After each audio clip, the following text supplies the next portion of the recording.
Começa agora o Saber Direito Debate, hoje conversando com o professor André Lopes, ele que é professor de Direito Constitucional, também procurador federal, conselheiro da Ordem dos Advogados do Brasil na seccional do Distrito Federal e membro do Conselho Editorial da revista da AGU. Ao longo da semana ministrou o curso no Saber Direito, Princípios Fundamentais e Organização do Estado, tendo como aula número 1, Sistematização da Constituição Brasileira. 2, Democracia, Fundamentos e Objetivos do Estado. 3, Organização Político-Administrativa do Estado. A aula 4 e também a 5ª, Regime de Repartição de Competências 1 e 2. Professor André Lopes, o que é exatamente esse Estado Democrático de Direito?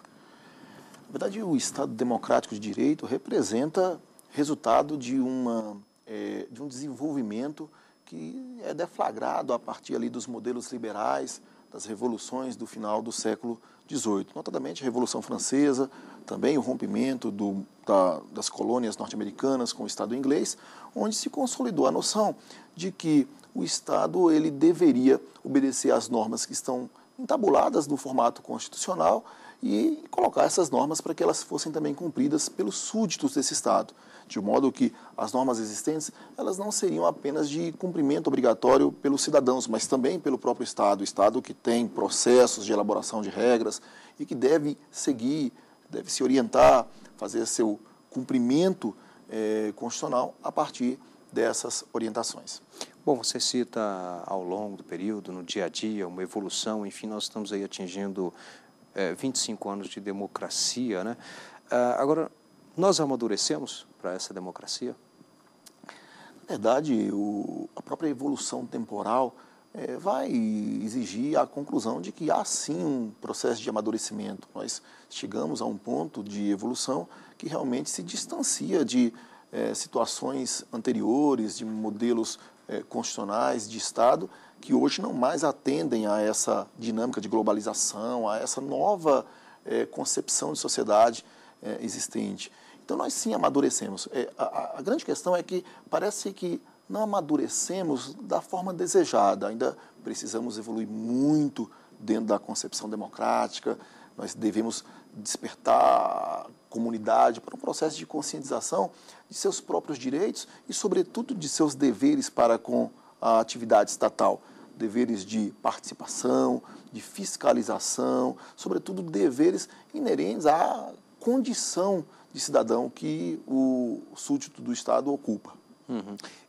Seria uma questão cultural ou até mesmo de conhecimento, de saber que tem esses direitos, que a população talvez não participa? Ou está muito à parte, talvez a questão política, e acha melhor deixar um pouquinho para lá, ou tem um pouquinho disso tudo? Eu acho que é exatamente uma conjugação de fatores. Nós temos, sim, uma grande defasagem educacional que hoje em dia acaba experimentando uma atenuação por conta de políticas públicas de ensino que, inclusive, não atendem à demanda, mas que já podem ser vistas como um sinal positivo de uma evolução nesse processo de interação do cidadão com a atividade de Estado. Agora, que historicamente há uma grande defasagem educacional e que a correção disso acaba levando um bom tempo. Então, nós vamos, creio eu, experimentar aí muito ainda de insuficiência de informação e uma ausência também de um processo de reflexão a respeito dos negócios do Estado, da própria exigência constitucional de uma compostura por parte do cidadão e esse despertar, creio eu, que nós vamos atingi-lo, mas imagino que ainda vamos levar tempo. Então, elementos culturais, financeiros, educacionais, fazem com que o cidadão não participe efetivamente, pelo menos da forma desejada, como ali definido no ambiente constitucional. Que tipo de participação você acredita, por exemplo, nos últimos tempos, tem dado uma demonstração dessa democracia? Talvez a própria lei da ficha limpa, que reuniu 1,5 milhão de assinaturas, hoje talvez uma maior reflexão na hora de votar. Nós temos diversas manifestações de expressão que revelam uma mudança de paradigma em relação a estágios anteriores do papel da nossa comunidade nesse ambiente democrático. De forma tímida, claro, invertemos paradigmas, mas ainda estamos num plano de timidez. A lei da ficha limpa, como você bem disse, é um exemplo. Nós temos manifestação no voto, eu vejo que o voto no Brasil acaba sendo uma festa e nós temos aí uma forte participação em termos percentuais, inclusive comparando com outros estados soberanos, no Brasil há uma forte presença dentro das eleições. O que eu não vejo é um processo de reflexão, de conscientização sobre esse papel, que acaba muito mais sendo um atendimento a uma exigência formal da Constituição do que propriamente uma influência substancial nesse processo político. Agora, sim, muitas são formas de manifestação que hoje nós temos. E isso é propiciado pela própria facilidade no acesso à informação. Eu costumo dizer que a liberdade de expressão favorece muito essa participação política, favorece e oportuniza que as pessoas conheçam, pelo menos tenham noção da existência dos negócios do Estado e que possam participar desses negócios, opinando, sugerindo e, sobretudo, fiscalizando. Bem, nós vamos aqui a um rápido intervalo. Estamos hoje conversando com o professor André Lopes, ele que ao longo da semana ministrou o curso Princípios Fundamentais e Organização do Estado. Até já. Estamos de volta com o Saber Direito Debate, hoje conversando com o professor André Lopes, ele que ao longo da semana ministrou o curso Princípios Fundamentais e Organização do Estado. André Lopes, qual é a origem dessa nossa democracia? Ela tem o que? Um pouquinho do que é os Estados Unidos, Alemanha, outros países, ou não? Nós temos aqui um início aqui mesmo. Se nós formos avaliar o Estado brasileiro e a sua formatação constitucional de 1988, né, nós vamos perceber que é natural que nós absorvamos certas influências de estados estrangeiros. O direito comparado acaba sendo uma fonte de direito e é salutar que nós absorvamos aquilo que seja importante e adequado para a nossa compostura constitucional. Absorvemos, por exemplo, a lógica dos direitos fundamentais ali dos Estados Unidos, da França. Nós concebemos a ideia de modelo federal dos Estados Unidos, aprimoramos e adequamos, até um determinado ponto, a lógica do regime de repartição de competências que hoje vigora na Alemanha. Temos influências do direito português, até por conta da nossa condição de ex-colônia daquele Estado soberano, não é? Então acaba que temos sim influências estrangeiras, é natural que isso aconteça, e não há um Estado soberano que não possua essas influências. É importante apenas que nós tenhamos dentro do ambiente constitucional o processo de adequação dessas orientações, dessas fontes para aquilo que seja demanda do Estado brasileiro. Uhum. Nós estamos numa democracia, digamos que plena. Você disse no primeiro bloco a questão da construção, do amadurecimento, ou seja, plena não seria mais o caso, mas nós ainda sofremos talvez uma pequena influência, ainda que seja cultural, talvez da ditadura ou do coronelismo, que estão praticamente próximos, né? Sofremos ainda essa influência? Olha, em plena democracia, com quase 25 anos? Irmã, que se nós formos avaliar determinadas normas brasileiras, até mesmo normas constitucionais, nós vamos acabar identificando certos resquícios de uma ditadura, vamos perceber certas manifestações que revelam privilégios para determinados setores da sociedade, sobretudo dentro do âmbito do poder estatal. Infelizmente, nós ainda convivemos com essa existência de normas que não prestigiam a noção de democracia naquele sentido que nós desejamos ter, naquela ideia que seria proveitosa à própria comunidade, não é? Então, ainda precisamos evoluir para aprimorar esse texto constitucional, corrigir essas distorções e eliminar esses verdadeiros entraves a essa evolução democrática pretendida. Uhum. Você trata nas aulas sobre a hierarquia dos poderes, mas inicialmente a separação dos poderes. Ela está bem dividida? É o ideal mesmo esse modelo? No que se refere à separação de funções estatais entre os órgãos constituídos, o texto ele faz um regime de repartição que leva em conta a especialização funcional. Então, nós temos uma divisão orgânica e uma especialização funcional. Função legislativa, função executiva e função jurisdicional. dentro desses ambientes que mostram funções típicas, funções precípuas, a divisão ela é correta. Nós temos, para eliminar distorções e evitar arbítrio e desmando de cada um dos órgãos constituídos em suas respectivas atividades, nós temos um processo de controles recíprocos, onde os poderes exercem controle sobre os outros e são controlados por esses outros, não é? De forma que cada poder ele não exerce sua atividade com exclusividade. Isso mostra exatamente a feição mais adequada do postulado da separação de poderes. Fazendo Não com é que exclusivo, mas não há interferência. não há uma interferência, exatamente. Por quê? Porque a atividade exercida de modo atípico por cada poder é resultado de uma previsão constitucional. Na medida em que um poder interfira naquilo que é a esfera do outro, há que ser ele corrigido dentro dos instrumentos que nós temos na nossa própria Constituição. Uhum. Agora vamos falar aqui do federalismo. Nós encontramos um ponto de equilíbrio hoje já nesse federalismo. A nossa federação ela é uma federação muito particular, muito singular. Nossa federação é composta de 4 unidades, 4 gêneros. A União, temos 26 Estados-membros, aproximadamente 5.760 municípios, e ainda temos o Distrito Federal. Então, veja que nós temos uma quantidade muito grande de entes federados, detentores de autonomia política, poderes constituídos, legislações e um regime de competências definido pela própria Constituição. Se há um equilíbrio, se esse federalismo é o adequado, isso é uma questão que a doutrina se debate. Há uma crítica grande com relação a esse regime de repartição, porque a nossa federação ela é assimétrica, no sentido de que houve uma grande concentração de competências nas mãos da União. A União acaba reunindo, até por conta de sua histórica posição, nós viemos, digamos assim, né? viemos de um federalismo de 1891, que acabou sendo instaurado com o rompimento do modelo monárquico, e ali onde existia um Estado unitário, que ainda não sabia lidar com essa noção de federação. Então, nós tivemos um federalismo meio que de fachada naquela Constituição, que foi sendo aperfeiçoado com o tempo, experimentando a evolução em 34, mas um retrocesso em 37, uma evolução em 46, mas um retrocesso em 67 e em 69, e um novo formato em 88. Então, nós somos muito jovens com relação ao federalismo.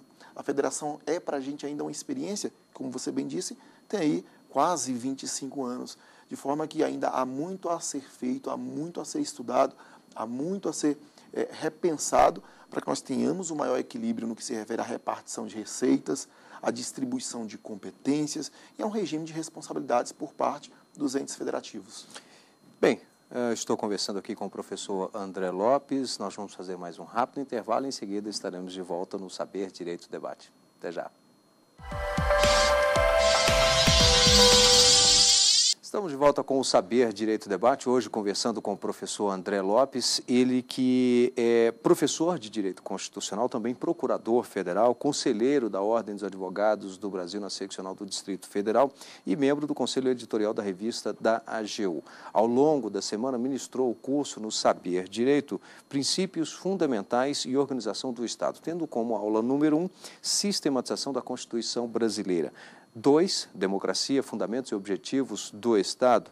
3, Organização Político-Administrativa do Estado. A aula 4 e também a 5ª, Regime de Repartição de Competências 1 e 2. Professor André Lopes, inicialmente como escolha, o estudo, a área do direito era seu objetivo ou tinha uma outra ideia? Na verdade, Rimac, eu comecei minha carreira, minha atividade profissional aos 18 para 19 anos de idade, fui bancário, logo na sequência fiz concurso para a Polícia Militar do Distrito Federal, fui soldado da Polícia Militar, depois passei para o concurso de oficiais e, ao mesmo tempo, fazia a faculdade de matemática. A matemática era realmente a minha paixão, minha atividade sempre foi, eu gosto muito da área, né? E ali, de modo concomitante, fui professor de matemática por aproximadamente 16 anos, fui professor até 2008 de matemática, deixei a matemática, sendo egresso do Colégio Militar de Brasília, em 2008, para ingressar na carreira de procurador federal. Exatamente porque já ali em 99, e de uma forma concomitante, já comecei a desenvolver o curso de Direito. E destinada aí a fazer uma outra atividade. Embora eu gostasse muito da matemática, queria conhecer outros ramos do conhecimento, outros ramos da ciência e também outras carreiras. É claro que é compreensível, né, o fato de você ter aí a professor de matemática, como bem disse, e ser, claro, professor de direito constitucional. Agora seria bem mais simples, né, bem mais simples de compreender se fosse talvez direito tributário, não? Ou esse definitivamente não? Não. Essa pergunta é, inclusive, natural, me é feita, não é? Porque não direito financeiro, direito tributário, direito econômico, eles não estariam mais próximos da matemática. Na verdade, você estaria aproveitando mais, né? De fato. Mas eu costumo dizer, e é muito difícil explicar isso para quem não enfrentou as cadeiras da matemática, não é? Existe uma proximidade muito grande entre a lógica que existe hoje no direito e a atividade lógica que a gente desenvolve ali na matemática. Eu uso, inclusive, daquilo que aprendi, aquele processo de sistematização de conhecimento, de poder de síntese que a matemática oportuniza dentro do direito, dentro das minhas exposições e, claro, dentro das minhas aulas, tudo aquilo que foi aprendido nas aulas de matemática, nas salas de aula. Então, acaba havendo uma certa proximidade, até pela lógica do conhecimento de cada uma das ciências. Existe um certo processo similar entre uma coisa e a outra, que ser direito tributário, financeiro, econômico, constitucional, administrativo, não vai afastar essa influência. Agora, antes da carreira de procurador federal, chegou a advogar, não? Eu tive a oportunidade de advogar. Ou deu uma dedicação maior realmente à academia? Não, na verdade, eu tive a oportunidade de advogar. Advoguei de 2004 até 2007 na seara privada, uma atividade que, inclusive, eu gosto muito. Acho que a advocacia privada é uma atividade que tem seu valor, é uma atividade bonita e eu prestigio bastante. Então, eu exerci, de certo modo, essa advocacia privada, com escritório particular. E, na verdade, fui para o concurso porque, desde quando entrei na faculdade, pensei no concurso. Tinha interesse em entrar em alguma carreira pública e a advocacia pública me fascinava por conta exatamente da capacidade que nós, membros dessa atividade, temos de exercer opiniões, influências e defender o patrimônio público, defender o interesse estatal e, sobretudo, defender aquilo que é interesse dos cidadãos, daquilo que é realmente da comunidade, fazendo valer a ideia de princípio republicano. Bem, vamos aqui então para as indicações de leitura. Nós temos aqui Democracia, Justiça e Direitos Humanos, do Eduardo Bittar. Por que você indica esta obra? Rimac, o professor Bittar, ele aborda a temática da democracia, principalmente democracia a partir da lógica das minhas aulas, de uma forma profunda, propiciando ao estudioso uma fecunda reflexão sobre esse tema dentro dos dias atuais, a partir da lógica dos direitos humanos. Então, eu recomendo esse trabalho, um trabalho realmente que consolida e sedimenta aquilo que foi visto aqui nas aulas. Está aqui, Democracia, Justiça e Direitos Humanos, Estudos de Teoria, Crítica e Filosofia do Direito, Eduardo Bittar. Temos aqui uma outra indicação que o professor André Lopes traz, que é Poder, Direito e Estado.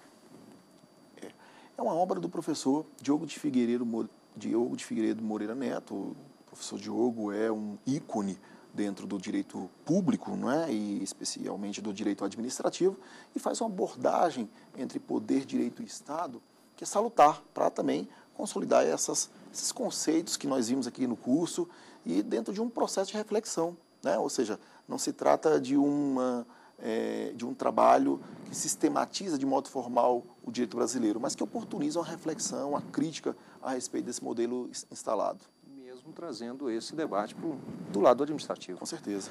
Bom, o princípio constitucional da dignidade da pessoa humana. Ricardo Maurício Freire Soares. O livro do Ricardo, é um livro que também se ajusta a essa explanação, porque o postulado da dignidade da pessoa humana, que eu costumo dizer que é um postulado, um princípio que não encontra uma definição, um conceito revestido de precisão, mas uma noção, de sua relação com os direitos fundamentais é bem abordado na obra, então acaba que dentro da lógica dos fundamentos da República, lá de que trata o artigo 1º, seria uma obra para realmente enriquecer o conhecimento. Mais alguma indicação? Mark, existem obras excelentes, muitos são os livros que possam aí propiciar aprofundamento, uma reflexão e até um conhecimento inicial do estudioso. Eu gosto muito de recomendar o livro do professor Raul Machado Horta. O professor Raul Machado Horta é um professor basicamente precursor na apresentação da sistematização da organização do Estado. Eu gosto muito do capítulo que versa sobre esse tema dentro do seu livro de Direito Constitucional. Tem a obra também do professor Manuel Gonçalves Ferreira Filho, que trata de princípios fundamentais, também relacionada à minha abordagem, que também acaba sendo uma robusta apresentação dessa temática, profunda, uma abordagem profícua sobre a temática.